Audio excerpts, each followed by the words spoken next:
हा बोर्ड लावलाय दस्तुरी म्हणून, असा बोर्ड आहे.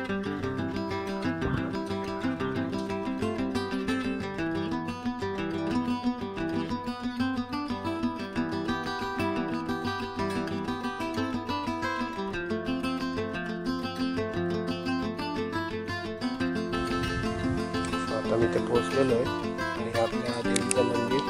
आपण मगाशी बघितलेले किलोमीटर आणि आता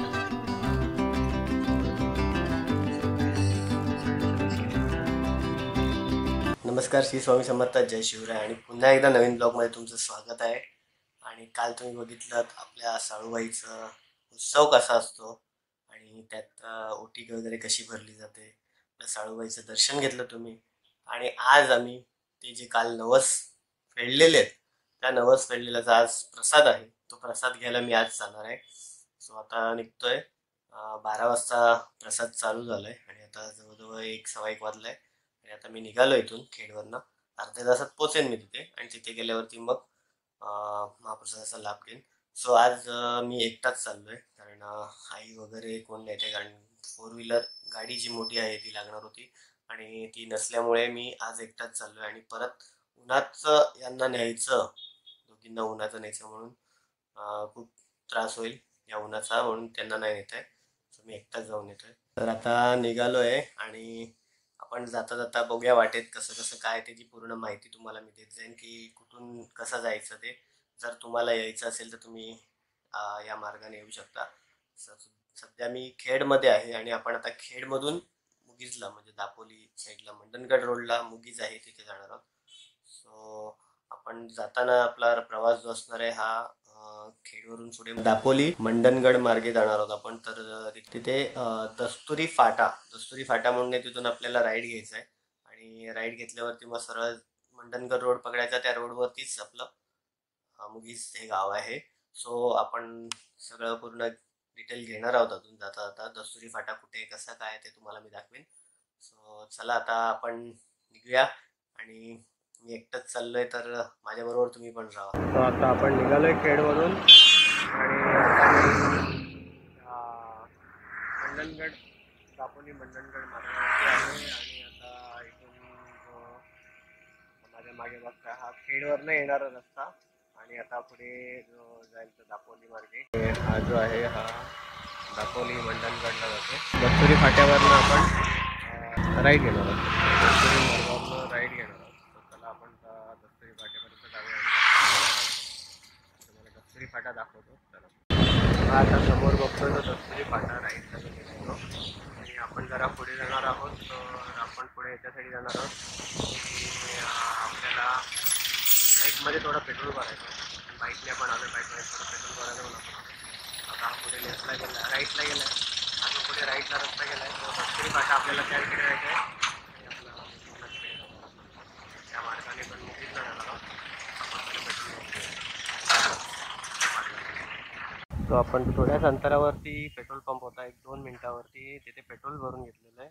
आणि आता आपण दस्तुरी फाट्यावरनं मुगीज जाता निघतो आपण.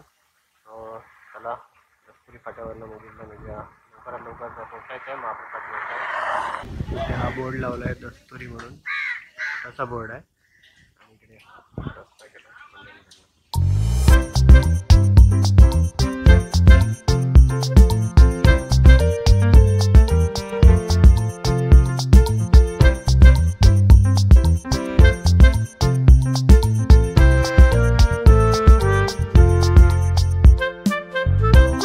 तुम्ही बघाल तर हा बघा पुढे रस्ता आहे आणि थोडंसं हळू जावं लागत आहे कारण डोंगरातला रस्ता असल्यामुळे घाट आहेत, सगळे वडी वळणं आहेत, त्यामुळे थोडं हळूहळू जावं लागतं आहे.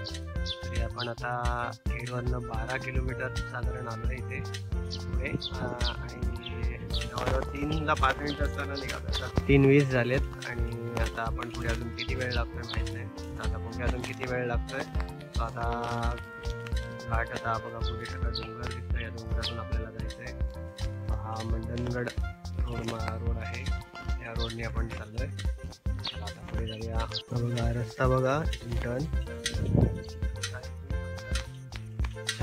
घाटावरचा रस्ता आहे.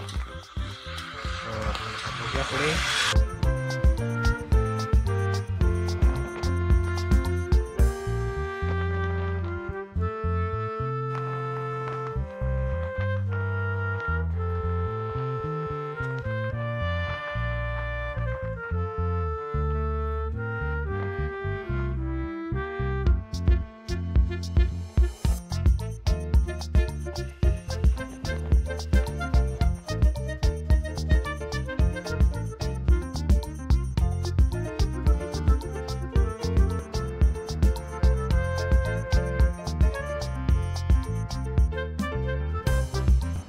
तसा रस्ता खूप छान आहे, पण थोडीशी वळणं असल्यामुळे, कारण घाटावरचा रस्ता आहे तर ऑफकोर्स वळणं असणारच, थोडीशी वळणं आहेत त्यामुळे गाडी थोडी स्लो चालवावी लागते. सो हे बघा इथे डोंगरावरती आपण वरती आलेलो आहोत आणि थोडीशी अशी माती पडलेली बघा, त्यामुळे थोडंसं जरा सावधानतेने हळू चालवावी लागते गाडी. तर आपल्याला आता जायला थोडासा वेळ लागेल, कारण आपण शूट पण करतोय आणि त्यात गाडी पण चालवतोय, सगळं आपणच करतोय. तर त्यामुळे तर या निसर्गरम्य वातावरणाचा आणि या प्रवासाचा सुखद अनुभव तुम्ही घ्या माझ्याबरोबर. आणि आपण आता पोचल्यावरती तिकडे काय परिस्थिती आहे ही बघणार आहोत. मगाशी घाट चढलो, आता घाट उतरतो आपण. थोडी बाजूला घेतो, गाड्या येतात आणि आता आपण घाट उतरतोय सध्या.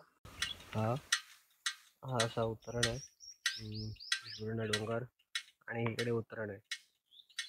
तर हा इथे एक फाटा आहे, तो पिसई दाभोळ वगैरे जातो आणि आपल्याला इथे समोर जायचं आहे. निळा बोर्ड लावला तिथे, तिथून आपल्याला मंडणगड रोडला जायचं आणि इथे हा वरती रोड पिसई दाभोळ प्रकल्प जिथे आहे तिथे जातो आणि आपल्याला आता इकडे जायचं आहे. तर चला आता इथे टर्न न घेता सरळ जाणार आहोत.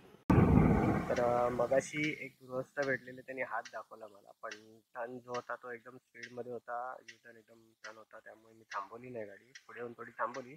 तोपर्यंत त्यांना माझ्या एका बाईकवाल्याने लिफ्ट दिली. पुढे येऊन थोडं पुढे येऊन त्यांनी सोडलं, त्याला तिथे त्याच्या गावात जायचं होतं तिथून सोडलं. पण तेच गृहस्थ पुढे आपल्याला भेटले आणि त्यांना मी आता त्यांच्या गावापर्यंत सोडलेलं आहे.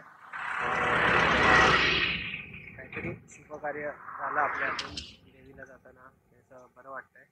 तर तुम्ही अशी कोणी वाटत असेल त्यांची मदत करा आणि अशी मदत करत राहिलं पाहिजे आपण सर्वांना, कारण कधी काही आपल्यावरही अशी वेळ येऊ शकते, कधी तेव्हा आपल्याला कोणी असं मदत करू शकतो, त्यामुळे तुम्ही कोणाला तरी मदत करत राहा. हे बघा आपण पोचलो इथे आणि हा समोर जो दिसतो परिसर ते आपल्याला जायचं आहे. देवळ दिसतंय तिथे, देवळाच्या जायचं आपल्याला. सो आता मी इथे पोचलेलो आहे आणि हे आपल्या देवीचं मंदिर हा तसा चौतरा आहे.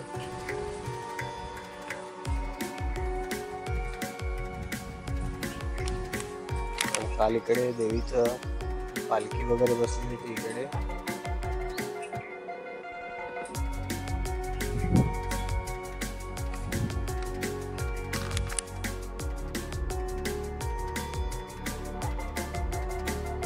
तर आता आपण परत मुगीसवरनं निघालेलो आहे आणि किती झालेलं आहे. इथून आता खेडपर्यंत किती किलोमीटर आहे आता बघणार आपण.